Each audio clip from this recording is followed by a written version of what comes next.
Hello scale modelers from YouTube, and welcome to my channel. In this video, I will reveal my finished model, answering to the challenge for an appreciation build for the 32 Ford, hosted by Kim at Kim's Custom Garage YouTube channel, and at the Facebook page, Kim's Custom Garage Members Group.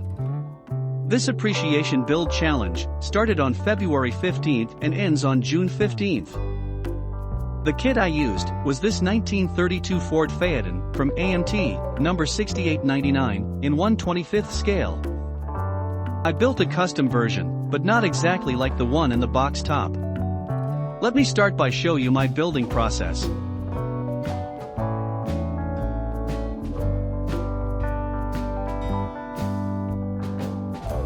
Following the instructions manual, I started by building the engine. Instead of paint it red, as indicated in the instructions, I preferred to paint it blue, with the transmission silver, and wired with red cables.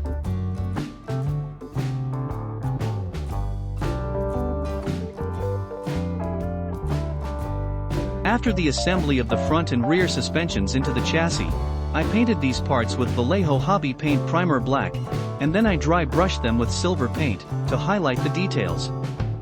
For the front suspension, I add the two shock absorbers, painted yellow and silver. For the rear suspension, I add the two springs, as shown in the photo. These shock absorbers and springs were not part of the kit. I had them in my spare parts box, but I think they were a good addition to the model, and give some more realism to it. The exhaust pipes, as well as the gas tank, were painted with Vallejo metal color, duraluminum, reference number 77.702.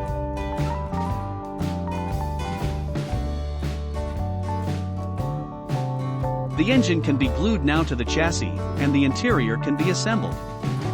The interior tube, seats and dashboard were first painted with Vallejo Hobby Paint Primer Gray, and then painted with Gloss Iron Gray, RAL 7011.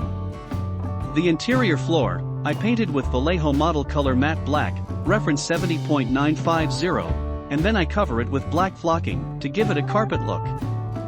I used 3 aftermarket gauges decals in the dashboard, and the steering wheel, I painted with semi-gloss black, TS29 from Tamiya. The red seatbelts are also aftermarket, they were not part of the kit.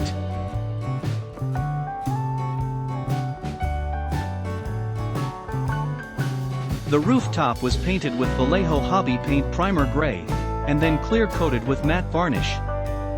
The firewall, I painted with Vallejo Metal Color, Magnesium, reference number 77.711, and then I dry brushed it with silver paint, to highlight the details. For the main body, I didn't like the open areas in the rear, so I covered them with plastic and Tamiya putty. After this, it was painted with Vallejo Hobby Paint Primer Gray, before the final yellow paint, RAL 1021.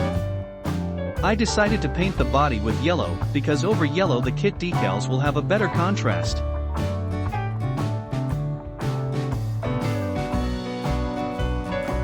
I didn't use the tires that came with the kit for the custom version, because they were more off-road type, and I preferred to use another ones, that I already had in my parts box. As the kit didn't have the wheel axles, I made them with metallic nails. In the rims, I opened the holes, and I used the Tamiya panel line accent color black, to highlight their interior details. I think the wheels came out more realistic, when we compare the final result against the initial wheels.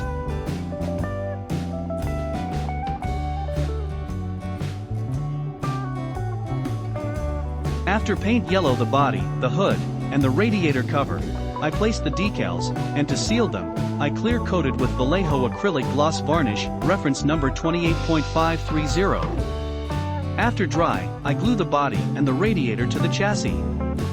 In the radiator grille, I used the Tamiya panel line accent color black, to give more depth and contrast. For the custom hood, the manual gives the indication to delete the louvers by sanding them, but I preferred to keep them. The front lights, I also installed them differently from what is indicated in the manual. The assembly is now completed, and there are many parts left. They all go into my spare parts box, and can be used in future builds.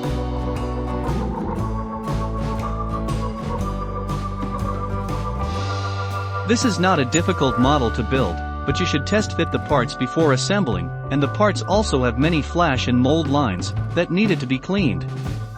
But this is normal, and it is part of the modeling process, mainly if you are building a vintage kit like this. When building a custom version, you have more freedom in the way you decide to build the kit, and that is also fun. I made some changes, like the different tires I used, and in the way I placed the front lights.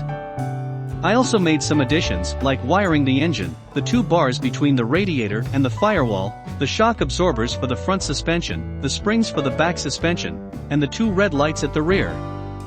For the interior, I also added the aftermarket gauges decals and the seat belts. So, I hope you like my custom version of the 1932 Ford Phaeton. Thank you to all my subscribers, and many thanks for watching. If you like this video, please give it a thumbs up and comment down below with any question or feedback. See you in the next video.